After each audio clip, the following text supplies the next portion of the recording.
Hinay ng maganap ang unang misa sa barangay sa pamamagitan ng pagdiriwang ng simbang gabi noong December 16, 1979 sa harapan ng bahay ni Nanay Pasencia Villanueva sa pangunguna ni Reverendo Padre Rene Saginsin.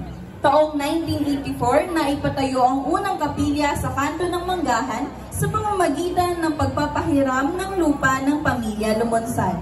Nagtulong-tulong ang mga mamayan ng Manggahan sa pangunguna na rin ng mga kabataan na naglikom ng pondo sa pamamagitan ng pangangaroling.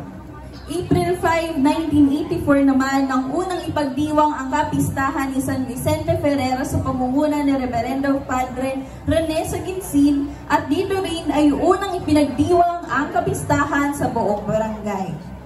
Inilipat ang kapilya sa kasalukuyan nitong tinatayuan noong 1988 at dahil sa lumalaking populasyon ng General Trias, 1997 ay pinasyang magbuo na ng sariling parokya at ihiwalay ang ilang barangay na sakop ng parokya ng San Francisco ng Assisi.